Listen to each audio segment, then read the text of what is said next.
sits quietly in seat 18C. He orders a drink, then calmly hands a note to the flight attendant. At first she ignores it, but when she finally reads it, her face turns pale. The note says, "I have a bomb." This is the unbelievable story of the only unsolved skyjacking in American history. The mystery of D.B. Cooper. November 24th, 1971. Thanksgiving Eve. A man buys a one-way ticket at the airport. No ID, no luggage, just the name, Dan Cooper.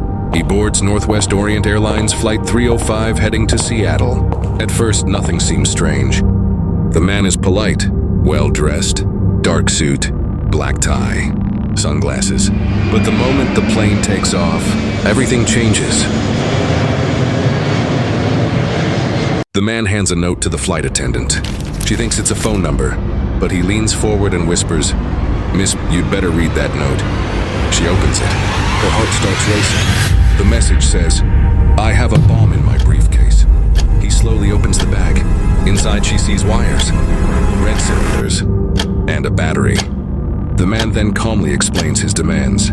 He wants $200,000 in cash, 4 parachutes, a fuel truck ready in Seattle, and if they refuse, he will blow up the plane.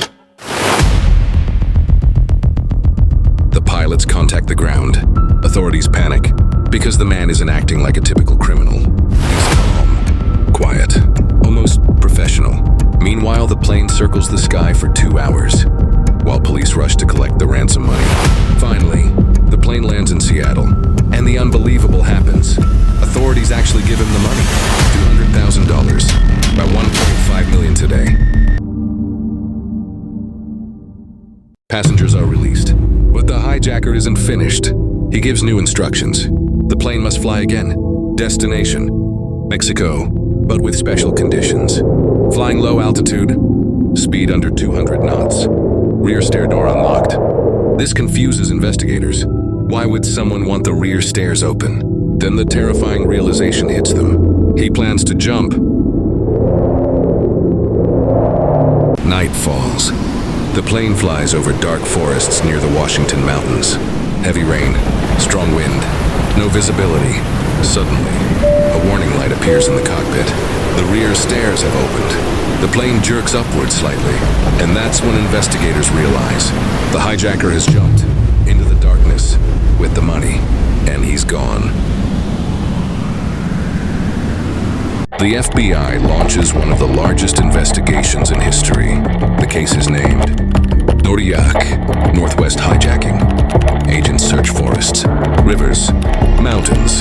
Thousands of suspects are investigated, but there is no body, no parachute, no trace of the man. He simply vanished. 9 years later, a young boy is playing near a riverbank. Suddenly he finds something buried in the sand. 3 bundles of cash, 5,800. And when investigators check the serial numbers, they match the ransom money from the Cooper hijacking, but the rest of the money has never been found. Some investigators believe he died during the jump. Others believe something even stranger, that he survived and lived the rest of his life secretly with the money. To this day, more than 50 suspects have been proposed, but none were proven. More than 50 years later, the identity of the hijacker remains unknown. No one knows where he landed,